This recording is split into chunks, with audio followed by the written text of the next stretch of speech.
Colonel Season's all-natural popcorn, aged white cheddar. Now, I don't know if Colonel Seasons is new into the all-natural popcorn game or whatever they are. I don't know if they are because we just started carrying these in my store. But just a word of advice. If you guys want to sell a lot more bags of this, you got to take out your name altogether and write Call of Duty all-natural popcorn. I am telling you guys, that shit would sell so much. And after a while, when you think people have gotten so sick of Call of Duty, it's gotten so saturated in the market, you come out with the DLC. Aged white cheddar. 16 bucks. And then next month, you come out with spicy nacho. 16 bucks. And then a day later, extra butter. Like, man, that would sell so much, it's not even funny, man. Anyway, yeah, so this popcorn's actually pretty good. I might end up eating the whole thing myself. Just that good. Anyway, hey guys, what's up? AGS back again for another video. And I just got off work. And yeah, that's why I had the popcorn in my hand. I was just so hungry. Work was so tiring today. But anyway, I know you guys don't want to hear about that stuff.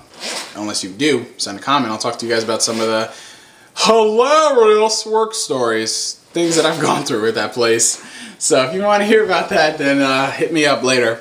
But anyway, in today's video, what I want to talk about were the brand new trailers released for both Naruto Shippuden Ultimate Ninja Storm Generations and the recently titled Dragon Ball Z Ultimate Tenkaichi. There were a total of 3 trailers released, 1 for Storm Generations and 2 for Ultimate Tenkaichi. So I think what I'm going to do today is start out with Tenkaichi, not Tenkaichi, Storm Generations, and then I'm going to go transition into Ultimate Tenkaichi, which of course I'll be linking you guys trailers at the bottom you can check out. Yeah, see for yourself, see if you can judge it. Okay, so let's start with Storm Generations. Now this is the, I believe this was the first teaser trailer. I don't remember. They might have come out with like a 10-second one a while ago, but whatever. So in this trailer, what I really got out of it was they were highlighting a lot about Generations, you know, the past of Naruto, because they showed majority Zabuza and Haku for the first time, and I believe that they knew. Like, out of all the hate that they got for the first Storm, I think the biggest one was like, hey, man, where's Zabuza and Haku? That's like one of the biggest arcs in Naruto, you know? I do agree, it's one of my favorite ones.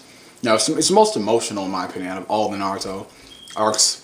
After that, I don't think there was really another emotional moment until I think the death of the 3rd Hokage. Well, to me anyway. I was sad.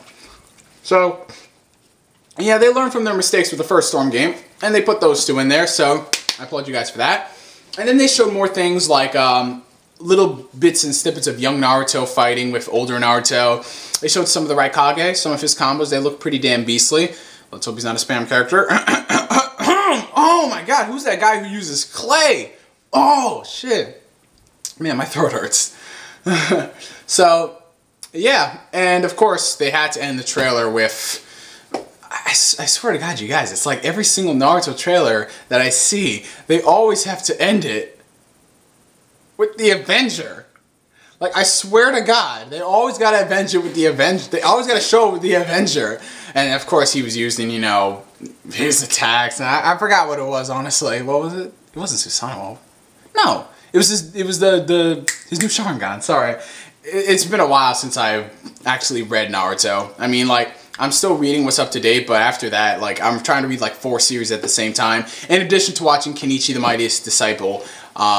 So, yeah, my Naruto lore has kind of vanished as far as Shippuden's concerned. But, yeah, so they ended it with Sasuke. And from what I can see so far, the game looks alright, you know, I can't really fully judge it. They haven't really specified if it's going to be just Storm Generations, like, it's going to be just like, because what I gather, like, and what a lot of people think is that the reason why Zabuza and Haku are here is because of, quote-unquote, what happens later on in Naruto Shippuden. Well, not the anime, the manga. You know, but you know what happens, which that involves Zabuza and Haku and a certain glasses, silver-haired guy using his, let's bring him back to life. It's a spoiler alert, sorry, I forgot to tell you. So people are saying that it probably has to do with that. You know, and it could, or they might be wanting to make up for the mistakes that they made with the first Storm game and actually do the story right, because the storytelling in the first Storm game was really bad, apart from the boss fights, you know. Other than that, it was like they give you a small 2-sentence summary of what you're about to do in the battle. And I'm like, wow. So we have to do that. In addition to playing hide and seek with Konohamaru just to get to the main story missions. Oh, great job, CyberConnect 2. Good show, guys. So, you know, maybe they might do that. They could possibly try to replicate the story and do it right this time. I would love to see a more cinematic Storm 1 story this time. Or they could just be doing that, just like I said, because of what happens in Naruto, you know, with the whole Kabuto and the reviving. That could be the reason. And that's probably why Naruto, young Sasuke are there, because maybe they have to do with, you know, like they have a flashback to, oh, I remember that fight. White. And then they fight. Possibly. It could be that. But hey, at this point, we don't really know. Release date, unspecified, but I'm still keen that it's going to come out towards the end of the year, because usually a lot of Japanese developers try to hit for, actually just developers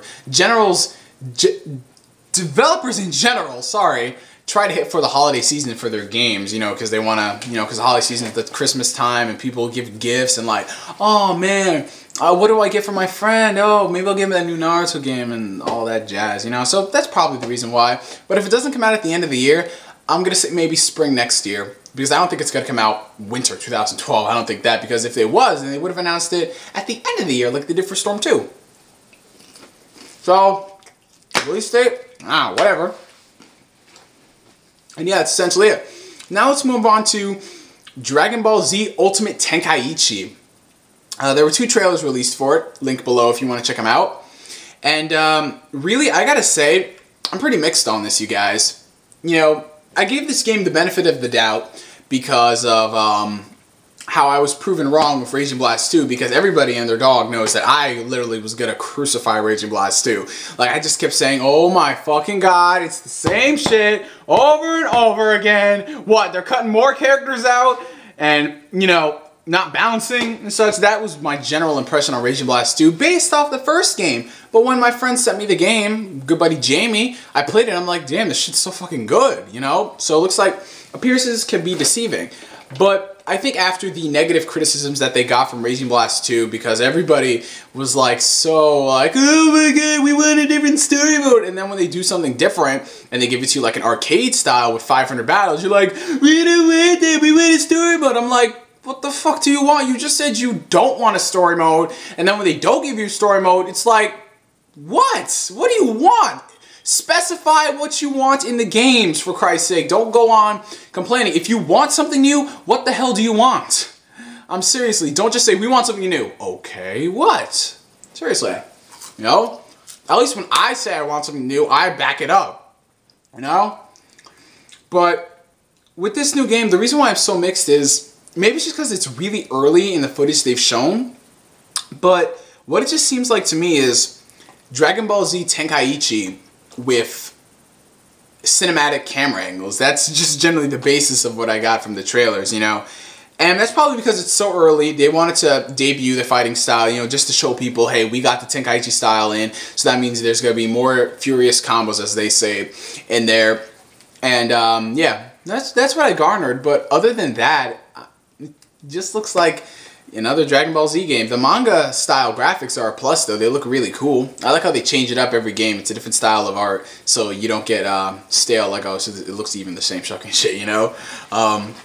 So those look pretty cool. I know I saw a lot of people saying, PS2 graphics. I'm like, what? No, the PS2 can't do that. You know, the PS2 is long hit its stride. Seriously, it hit its stride after God of War. Actually, after Persona 4, I don't see how there was any reason to own a PS2. You know, I mean, because they had multi-platform PS2 and Wii games, but I'm like, you know, I could play those on the Wii. Whatever. But I don't know what to say about Project H, guys, because it's just generally what they showed. It just looks like Tenkaichi with cinematic camera angles. You know, I'm going to wait later on until they announce more information about the game as far as, like, the features you're going to be getting, characters, and the story mode, how they're going to handle that. Are they going to do it like Raging Blast, where it was, like, just battles like that per character?